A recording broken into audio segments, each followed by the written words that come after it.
என் தவறுகளை என் முகத்தை பார்த்து என்னிடமே கூறுங்கள், என்னை சுற்றி உள்ளவர்களிடம் அல்ல.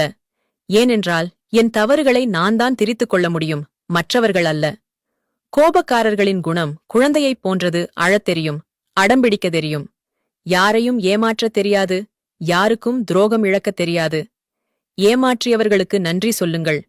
அவர்கள் ஏமாற்றத்தை சொல்லித் தரவில்லை, இனி ஏமாறாமல் இருக்க அனுபவத்தை கற்றுத் தந்திருக்கிறார்கள். ஒருவரின் செயல் பிடிக்கவில்லை என்றால் அவர்களை பார்த்து கோபப்படுவதை விட அவர்களுக்கு கொடுக்கும் முக்கியத்துவத்தை படிப்படியாக குறைத்து விடுங்கள். புழுவாயிருந்தபோது வெறுத்து ஒதுக்கியவர்கள்தான் அது வளர்ந்து முழு வண்ணத்துப் பூச்சியாக ஆனதும் அதன் அழகில் மயங்கி அதன் பின்னால் ஓடுகின்றனர். இன்று உன்ன அலட்சியம் செய்தவரை எண்ணிக் கழங்காதே. நாளை நீ உயர்ந்தால் இந்த சமூகமே உன் பின்னால் ஓடிவரும். எந்த சூழ்நிலையிலும் எவரையும் நம்பாதிருங்கள். இப்போது உள்ள மனிதர்களெல்லாம் எவ்வித குற்ற உணர்ச்சியும் இல்லாமல் துரோகம் இழக்க கற்றுக்கொண்டுள்ளனர்.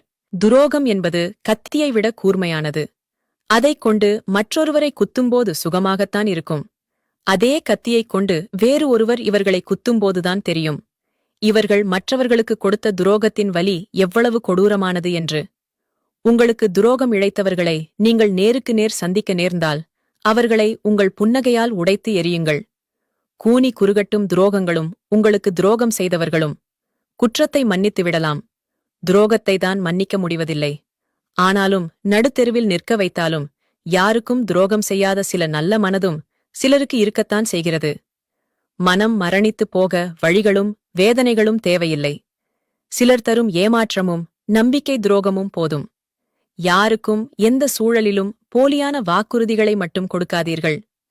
போலியான வாக்குறுதிகள் கூட நம்பிக்கை துரோகத்தின் ஒரு வடிவம்தான். நம்பிக்கை துரோகம் நம்பாத ஒருவரிடம் இருந்து கிடைக்காது.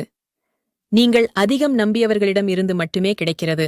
உங்கள் மேல் கோபத்தை தூண்டிவிட்டு உங்களையே பேச வைத்து உங்களையே குற்றவாளியாக்கக் காத்திருக்கும் ஒரு கூட்டம். அந்த கூட்டத்திற்கு உங்கள் மௌனத்தை பரிசளியுங்கள். வெட்கி தலை குனியட்டும். ஒருவர் செய்த தவறை மறந்துவிடுங்கள். நல்லவர்கள் சாபம் விட்டால் அது பலிக்கும். ஆனால் சாபம் விடுகின்றவர்கள் நல்லவர்களாக இருக்க மாட்டார்கள்.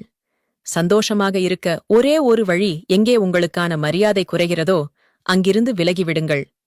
எந்த உறவிலும் அடுத்தவர் வாழ்வில் நம்முடைய எது என்பதை தெளிவாய் புரிந்து கொண்டால் மட்டுமே அந்த உறவு நீடிக்கும். வியர்வை துளிகளும் கண்ணீர் துளிகளும் உப்பாக இருக்கலாம், ஆனால் அவைகள்தான் வாழ்க்கையை இனிப்பாக மாற்றும். நீ மரண தருவாயில் நின்றால் கூட சிலர் முன் அழுதுவிடாத. இங்கு சிலருக்குத் தேவை மரணமல்ல உன் அழுகை. எல்லாவற்றிற்கும் ஒரு வரையறை உண்டு. எல்லோரிடமும் ஒரு எல்லை உண்டு. அதை மீறும்போதுதான் கண்ணீரும் கவலையும் தொற்றிக் கொள்ளும்.